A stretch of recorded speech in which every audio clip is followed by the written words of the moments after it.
Hello, bienvenue sur Prospect. Dans ce nouvel épisode, j'ai reçu Julia Thor, BDR senior chez 360 Learning. Quand je l'ai rencontrée, elle avait 3 gros challenges à surmonter.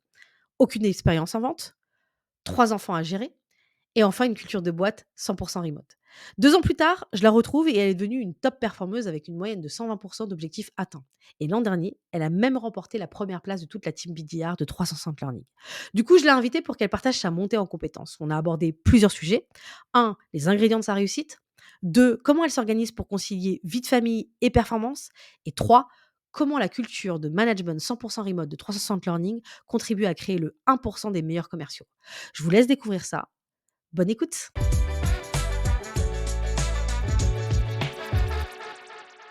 Hello Julia, comment tu vas? Salut Laetitia, ça va bien, merci. Eh ben, écoute, je suis super contente de te recevoir dans le podcast, Prospect. On avait parlé il y a quelques années.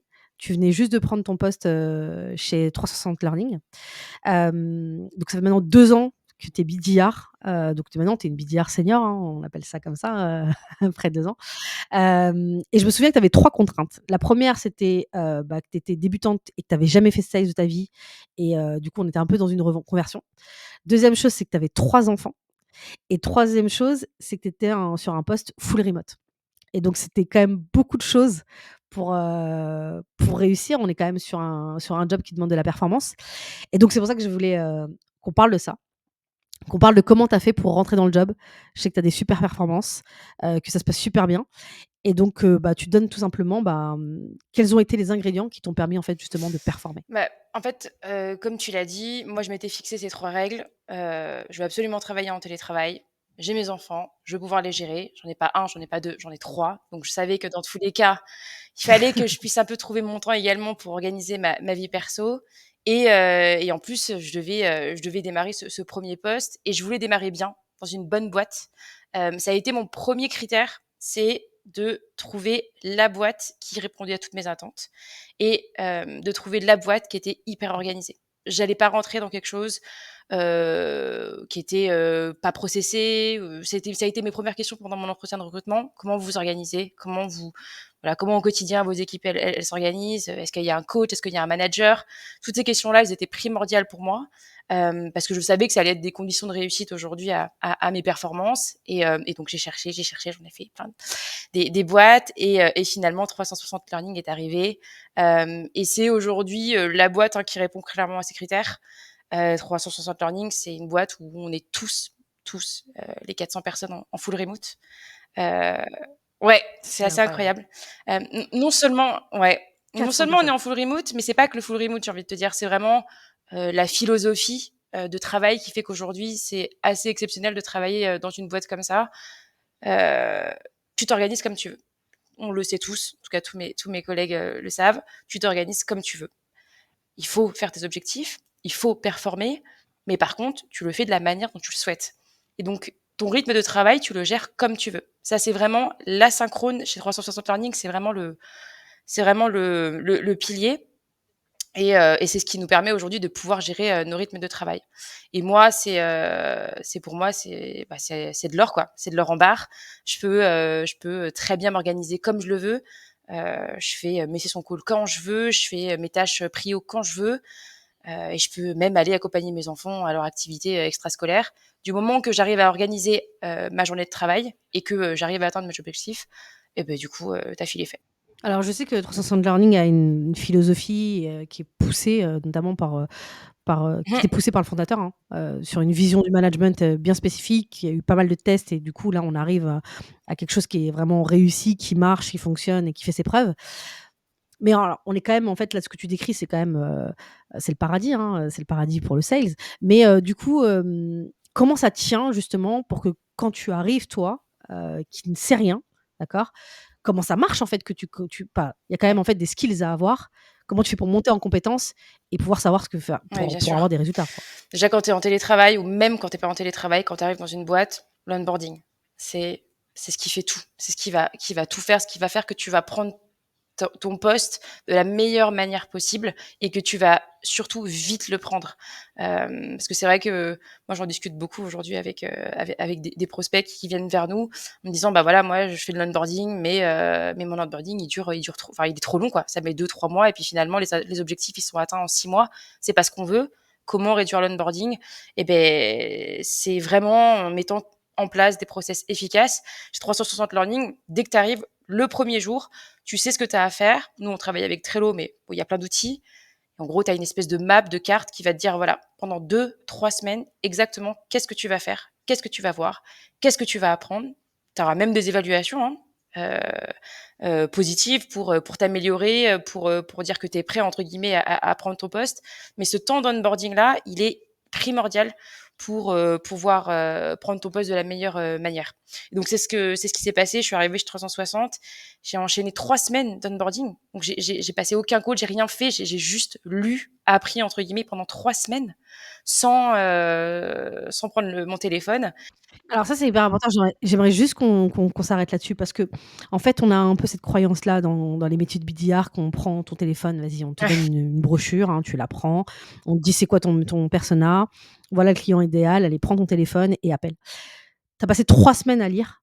Hem, Est-ce que tu peux juste nous dire, en fait, en qu'est-ce que du coup, c'était quoi les éléments que tu as retenus? Qu'est-ce qui était important justement? Pourquoi ce temps-là, était important et Ouais. nécessaire pour pouvoir performer? Déjà, la première semaine, c'était le contexte de 360 Learning. Je me suis imprégnée de 360 Learning à fond. Heu, Comment on est né, qu'est-ce qu'on fait, nos clients, nos concurrents, hem, tout ce qu'il y avait à connaître sur 360 Learning, bah, je l'ai révisé à fond et on le révise tous parce que le même onboarding, il y a une partie chez 360 Learning qui est le même onboarding pour tous, les sales, le market et cetera. Donc il y avait cette partie-là et ensuite ça a été beaucoup de, shadow de call.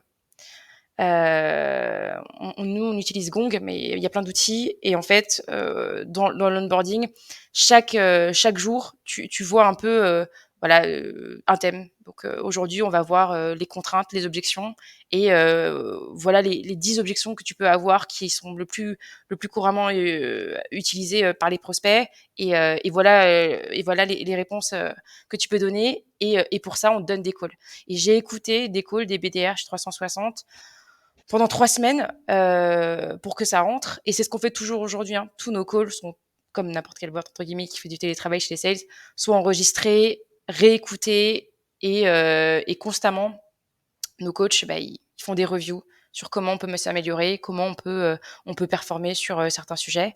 Donc ouais, c'était ça. L'onboarding, c'était vraiment du shadow, du shadow, du shadow.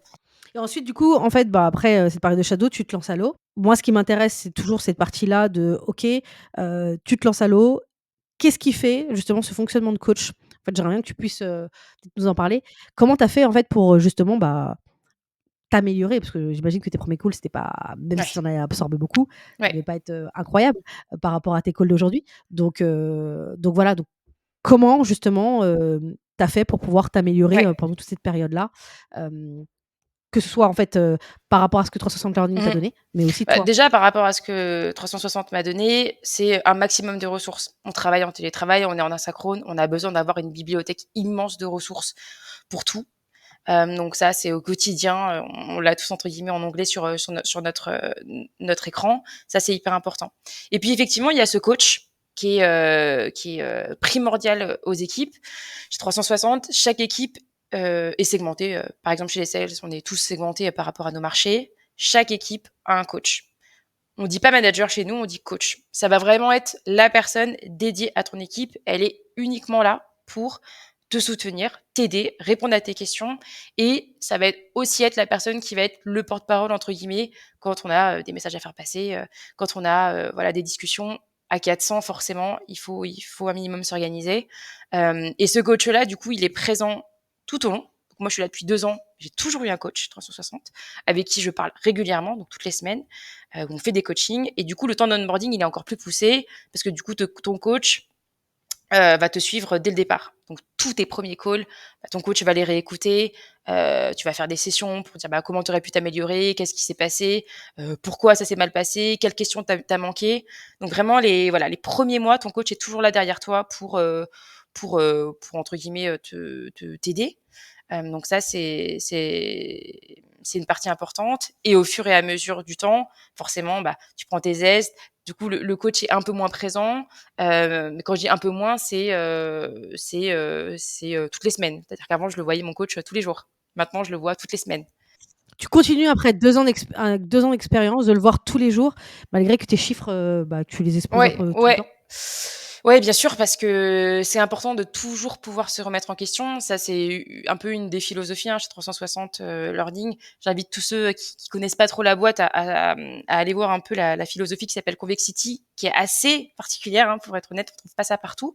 Mais voilà, on a quelques entre guillemets «guidelines» et la remise en question et la bienveillance des coachs, c'est, un des points clés et effectivement, bah, on se voit tout le temps. Même si je fais mes performances et beh, on continue à écouter mes calls, je continue à avoir, ma «grille» entre guillemets sur, mon Bant, ce que si je l'ai bien fait, si j'ai 5 sur 5, si j'ai 3 sur 5 et pourquoi et comment j'aurais pu l'avoir. Ça, c'est hyper important pour toujours être au niveau. OK, et toi, ton avis justement, ce qui m'intéresse, c'est justement ce suivi-là, malgré le fait, comme tu disais, que, bah, tu fais tes obs, entre, bah, au début, à la fin de ton onboarding, quand tu commençais à le voir une fois par semaine, à aujourd'hui, qu'est-ce que ça te permet de maintenir, en fait?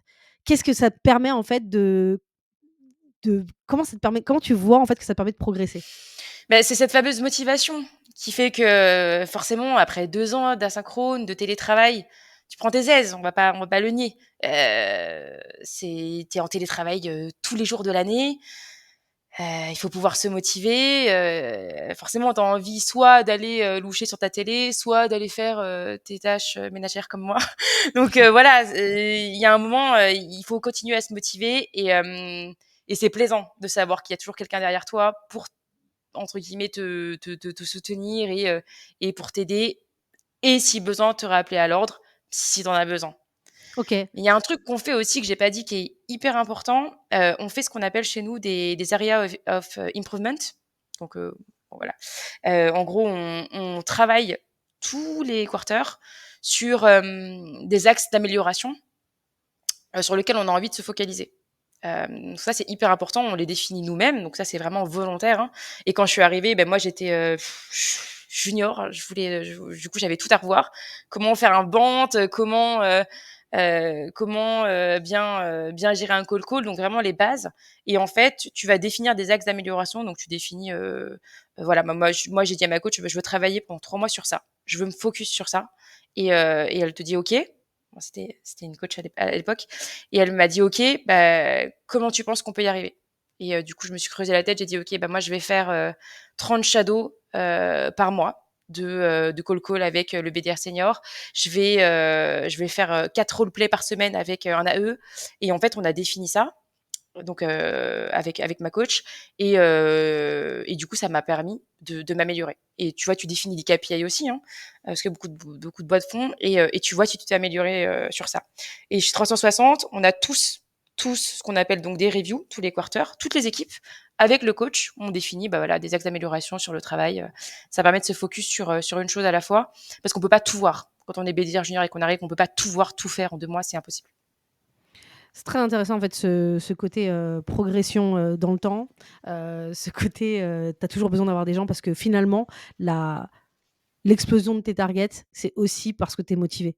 Il y a le savoir-faire, il y a la technique, mais il y a, à un moment donné quand tu es bon et que tu as la technique, c'est beaucoup de la motivation et donc c'est l'environnement dans lequel tu es, sa capacité à te faire en sorte que tu sois motivé et la motivation plus l'expérience, bah, fait en sorte que tu exploses et que ça monte forcément en termes de résultats.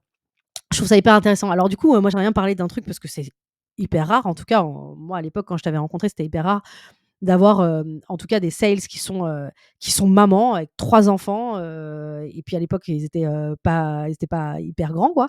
Donc Mmh du mh. coup voilà, donc ça demande, de l'attention et cetera. Ce que j'aimerais savoir, c'est comment tu as fait justement pour pouvoir, comment tu gères en fait la partie stress? Hem et la partie, justement organisation du fait, parce que tu disais oui, voilà, tu as plein d'activités, parfois tu peux être happé, parce que tu dois aller chercher le petit à l'école et cetera et on est quand même sur un métier, en fait, sur lequel où, en fait, bah, c'est pas mal de process donc je sais que en fait, pour toi, l'organisation, c'est quelque chose que tu peux pas laisser au hasard. Est-ce que tu as des trucs que tu pourrais donner, qui pourraient servir à Ouais. d'autres, même qui n'ont pas d'enfants, mais qui permettent d'être plus performants? Ouais, bien sûr.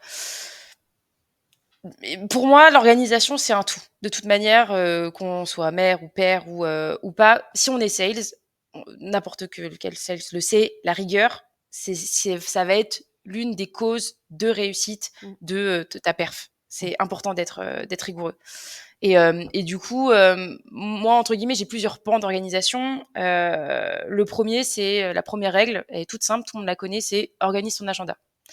Ça, tout le monde la connaît, mais finalement, il y a beaucoup beaucoup de personnes qui ne le respectent pas. Heu, Organise ton agenda, cale tes bloque tes créneaux, bloque tes créneaux. Des créneaux, tu sais que tu vas respecter, pas des créneaux pour faire joli. Bloque les créneaux pour tes calls, bloque les créneaux pour tes mails et respecte-les. Ça, c'est hyper important de bloquer, voilà, ces créneaux, par jour, par semaine pour pouvoir, et les respecter, pour pouvoir être sûr, voilà, d'avoir fait entre guillemets, «les tâches», que tu dois faire. Il y a des tâches chronophages chez les sales, de suivi, entre guillemets, de relance et cetera. C'est chiant, mais il faut les faire. Autant se bloquer des tâches pour être sûr de pouvoir les faire. Moi, ma journée, elle est raccourcie. J'ai pas, «la chance» entre guillemets de pouvoir finir aussi tard que mes collègues. Moi, 17:30, ma journée, elle est finie. Je dois aller chercher mes enfants à l'école, je le sais, donc mes créneaux sont bloqués jusqu'à 17:30 et je sais qu'à 17:30, il faut que tout soit fini, sinon, bah, c'est mort, j'ai pas l'opportunité de retourner sur mon écran avant 22:00, donc et je le fais pas. Donc du coup, c'est vraiment, l'organisation, c'est hyper important. De l'agenda. La deuxième chose dont je voulais parler, c'était, comme tu organises ton agenda, organise-toi toi-même. C'est-à-dire fais des to-do list. Ça, c'est pareil, c'est une règle basique, de base que tu as pour tous les tafs. Mais fais-toi des to-do list parce que la to-do list, ça te décharge Je suis complètement la d'accord. charge de travail de fou. Mmh. Et moi, j'en ai besoin, quotidiennement. Du coup, moi, j'ai 3 to-do list, pour être honnête. J'en ai une à la journée. Je me dis: «OK, bah, tu pas fini ta journée tant que tu pas fait ça et en plus, tu finis à 17:30». J'ai ma to-do list de la semaine. Je me dis: «OK, bah, c'est des tâches moins prio, mais il faut que ce soit clôturé avant vendredi». Et j'ai ma to-do list perso que je fais en plus quand je trouve le temps de, amener, les papiers chez le docteur, pour les enfants et cetera, quoi. Donc c'est vraiment, voilà, respecter cette to-do list, et respecter tout ce que tu as à faire. La troisième règle, j'ai envie de dire, c'est respecte les 2 premières règles et c'est vraiment d'être au taquet sur ton organisation pour être performant. OK, j'aimerais aborder quelque chose parce qu'en fait, souvent, parfois, on peut avoir des conseils qui disent, «OK, en fait, quand vous faites vos calls, il faut que vous les fassiez à un moment donné où vous êtes motivé, où vous êtes bien, vous êtes dans un bon mood et cetera». Dans ce que tu dis, en fait, c'est pas possible de faire ça. En fait, tu as décidé de faire, ta session de call, le mardi, je sais pas moi, de 11h à 12:30 et ben, ça sera de 11h à 12:30, même si à ce moment-là, tu es un peu, down ou tu as eu une mauvaise nouvelle ou un rendez-vous, je sais pas, peu importe. Du coup, Ouais. comment tu gères ça, en fait? Comment tu gères justement ce côté-là? Est-ce que en fait, pour toi, la règle, c'est allez, qu'il pleut et qu'il vente, je fais mes calls, même si je suis pas dans un super mood et ça aura pas trop d'impact sur mes résultats? Ou est-ce que tu t'octroies la possibilité parfois de bouger les choses ou même parfois de pas faire du tout? Non, pour être honnête, je me l'octroie. Il y a c'est aussi une des super, entre guillemets, «une chance» d'être en télétravail. Parce que tu es flexible, parce que tu es en télétravail, personne, entre guillemets, n ne n'aura ne va vérifier ce que tu fais et du coup, tu peux gérer ton rythme et tes tâches et moi, du coup, je m'octroie cette flexibilité. Parfois, j'ai des sessions de call, parfois, j'ai dit à la maîtresse de mon fils que je l'accompagnais à la bibliothèque. Bon, bah, écoute, allez, je le fais. Par contre, mon créneau, je le remplace, à l'après-midi et par contre, là, je le fais. Dans tous les cas, il faut que ce soit fait. OK, c'est-à-dire que vraiment c'est pas forcément, OK, tu as bloqué quelque chose le matin, tu peux le bouger, tu peux être flexible, mais par contre c'est la tâche doit être faite avant la fin de la journée. C'est ça Ouais. pour la partie résultat. OK. Ouais, parce que Hem, tout simplement parce que tu sais, si tu fais ça, si tu commences à reporter les choses, hein, de toute façon tout le monde le sait, bah, tu le fais le lendemain et puis finalement tu as d'autres choses le lendemain. je sais, mais en fait, je te parle de ça parce que c'est un gros truc chez les sales, tu vois? Du report, en fait, de se dire: «Bon, bah, au final, je pense que je serai plus motivé demain à le faire» et cetera et que ça a un impact, en fait, sur tes chiffres, au final. Donc Mais c'est un peu un cercle vertueux quand tu arrives à faire ces choses-là, tu vois que ça fonctionne, tu vois que ça fonctionne, tu vois que tu atteins tes perfs. Donc évidemment, ça, c'est les prémices, hein, pour les conditions d'avoir de bonnes perfs avec, tes sessions call qui sont bien faites, avec, tous tes mails qui sont bien envoyés et cetera. Mais ça, c'est les prémices. Si tu es bien organisé, si, tu gères de ce côté-là, ça va être vraiment les prémices des conditions d'une bonne réussite à l'atteinte de tes targets. Et une fois que ça marche, c'est un peu un cercle vertueux, quoi. Tu pas envie d'en sortir forcément. OK. Alors maintenant, j'aimerais qu'on parle un peu plus, même si on a un peu abordé, sur la partie remote. Parce que, en fait, moi, ma vieille génération, on disait que en fait, pour que tu sois un bon sales, il faut que tu te nourrisses, en fait, des gens. Il faut que tu sois sur un plateau, il faut qu'il y ait, en fait, ce côté, émulsion autour de toi, voilà. Et du coup, là, aujourd'hui, on voit, en fait, des boîtes où ça fonctionne très bien. Ce sont des boîtes 360 Learning et une des boîtes qui va très bien en ce moment. Hem c'est pas du tout ça. Comment tu fais pour garder ce jus-là, en dehors de la partie coach, pour te nourrir, mais à la fois, genre te motiver tout seul le matin, prendre ton téléphone, te dire: «OK», quand tu as des mauvaises nouvelles ou on te parle mal, parce que c'est quand même une réalité, si tu es sur le marché français, comment tu fais pour pouvoir, reprendre du baume au cœur? Et surtout aussi également en termes de skills, parce qu'il y a pas que ton coach, comment tu fais pour essayer de monter et essayer de nourrir un peu ton jeu, quoi? Ouais. Bah, c'est vrai que déjà, je reviens sur les le ce que tu as dit au tout départ. Déjà, on n'est pas si seul que ça. Une bonne boîte entre guillemets en télétravail, elle se débrouille pour qu'on puisse un minimum entre guillemets se voir. Moi, c'est le cas. Je fais partie d'une équipe de BDR. L'équipe BDR France, elle est composée de, un peu moins de 10 personnes. On se parle tout le temps. On se parle tout le temps. Je vais pas dire que je leur parle autant que, que les personnes qui sont, en bureau, mais on se parle tout le temps, on est tout le temps en visio, on organise des cafés. Dès qu'il y a quelqu'un qui a besoin d'un tips ou d'une aide, on se fait des sessions. Donc ce côté-là, il est quand même hyper important à bien garder et d'ailleurs, je l'ai pas dit juste avant, mais les tâches en équipe, ça c'est pareil, c'est primordial. Tu fais tes calls, tu fais tes tâches. Si tu peux faire ça en équipe aussi et en garder une ou 2 à la semaine, il faut le faire. Moi, j'ai 2 sessions call avec mon équipe, à la semaine, le mardi et le jeudi et ça nous permet voilà, on reste motivé, on se fait des petits challenges, qui aura calé le plus de meetings sur sa session. Ça nous permet de rester motivés et le travail d'équipe, en vrai, c'est primordial. Même en remote, on peut le garder, il y a pas de souci.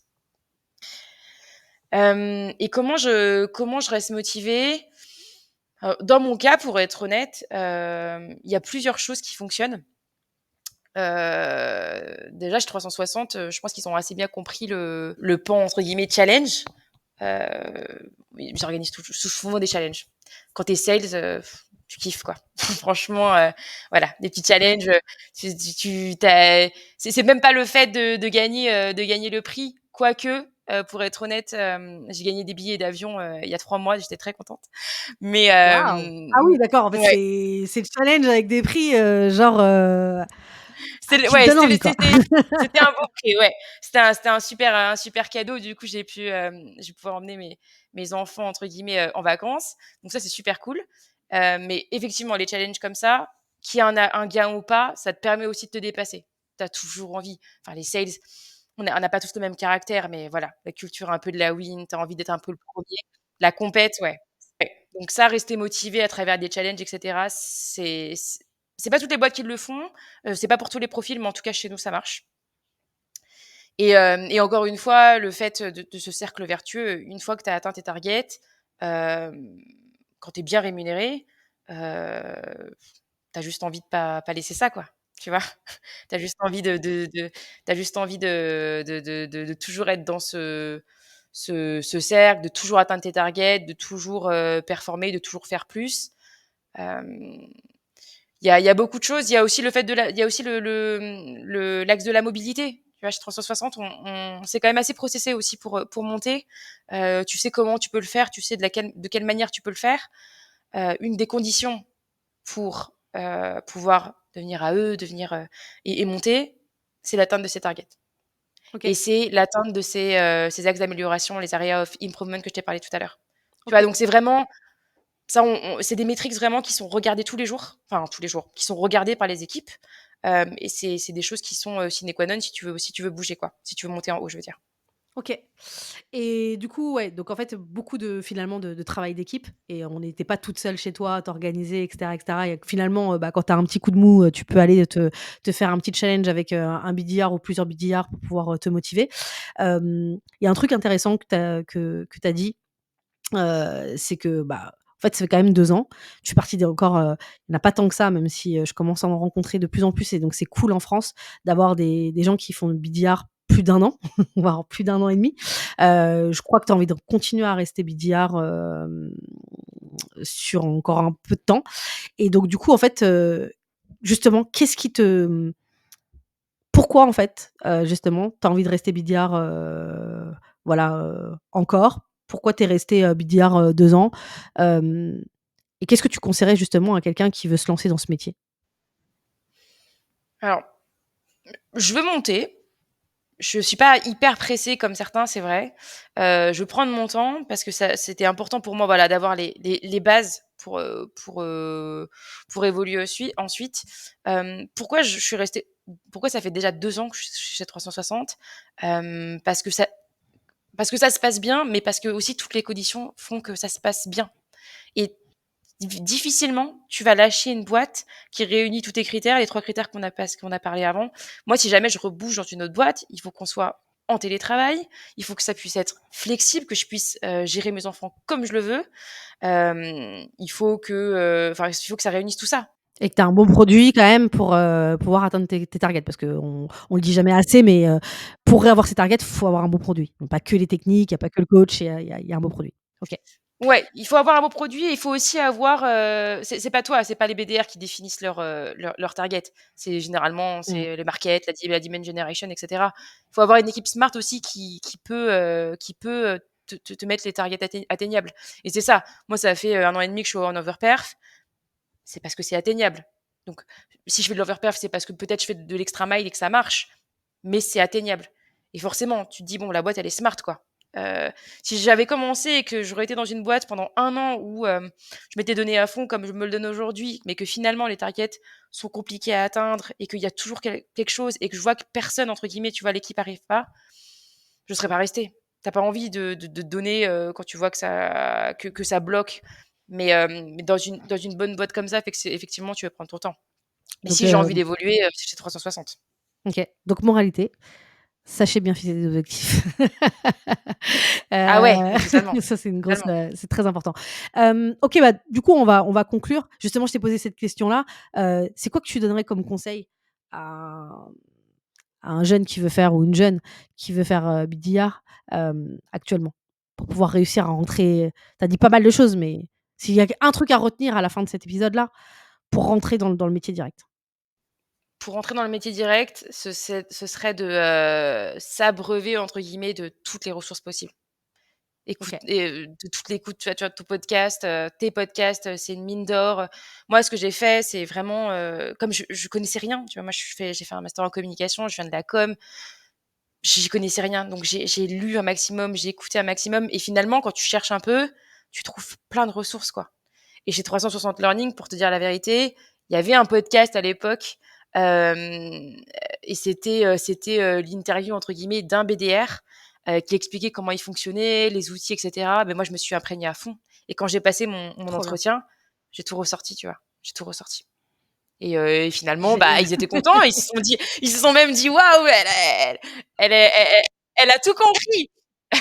Elle a tout compris, mais il faut s'imprégner à fond et j'encourage, les startups, les scale-up et cetera à communiquer à fond sur ce qu'elles font, en fait, parce que sur comment elles procèdent et cetera. Parce que c'est vrai, on en parle, enfin les RH, les équipes RH en parlent, depuis 2-3 ans maintenant, ça fait très longtemps, mais plus on en sait sur l'entreprise, plus on a envie de postuler, quoi.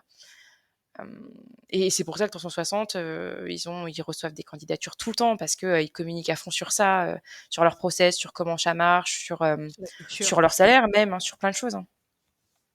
OK. Et ben écoute, trop, trop cool. Merci beaucoup pour tous les partages et je te souhaite en fait, une super belle carrière en sales.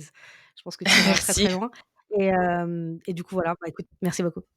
Merci à toi. Ciao. Salut.